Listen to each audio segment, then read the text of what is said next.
then today we will present our PBA.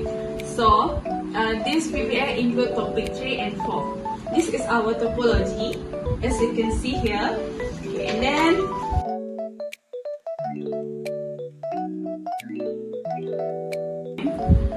first device is Kuching 1. Kuching 1 interface include gigabyte 00 and then gigabyte 1 and then serial 000 and serial 001 and then lastly serial 011. And then for device 2 is Kuching 2.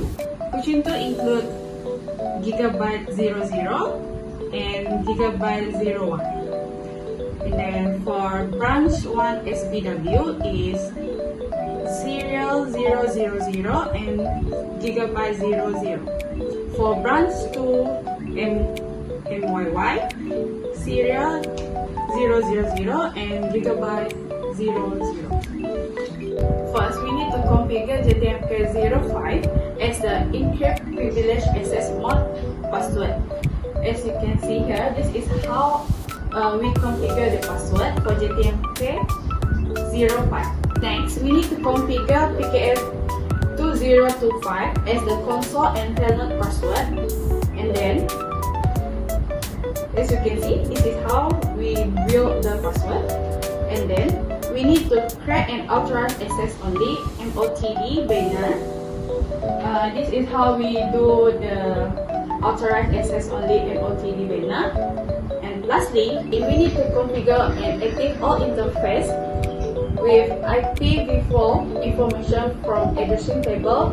As you can see, this is addressing table.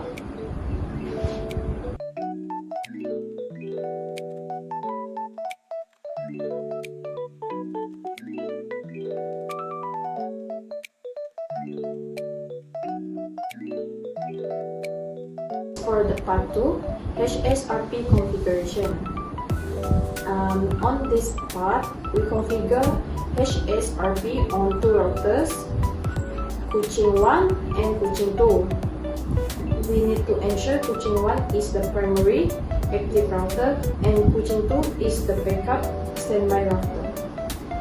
We will use the most recent HSRP version 2, and enable preemption so the primary router can take back control when it comes back online after failure.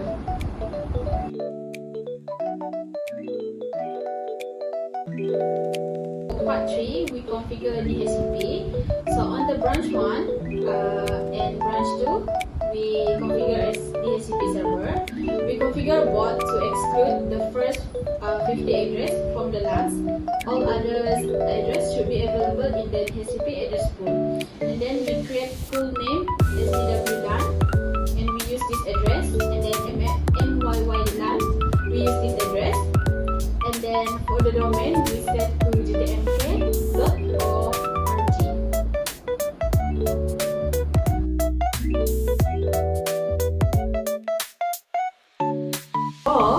We need to configure OSPF.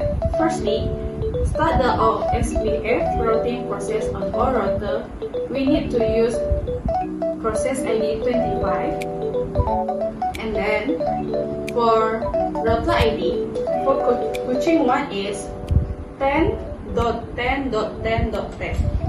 And then for branch 1 SBW, 20.20.20. Branch 2 MYY 30.30.30.30.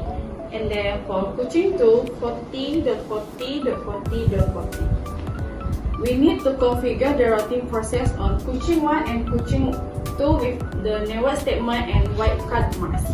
On router branch 1 SPW and branch 2 MYY, we need to use port 0. And then configure all LAN interface to prevent the OSPF process from sending unnecessary routing traffic out. And then we need to verify that all PC ping the SMS technology server and each other. Lastly, adjust the hello and that interval between kuching 1 and ISP to be twice and the default value. This is how we do the hello and dead interval between kuching 1 and ISP.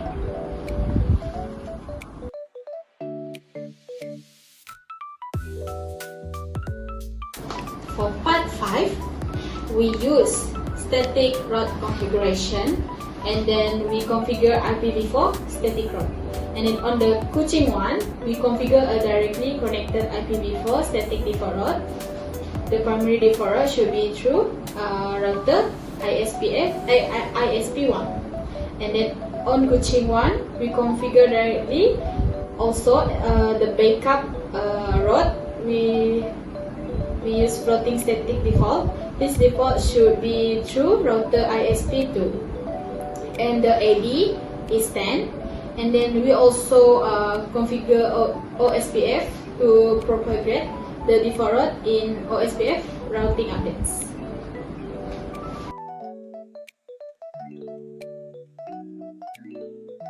The last part, verify connectivity. At this part, we verified all host connectivity to SNS technology server. All the hosts should be able to ping the server.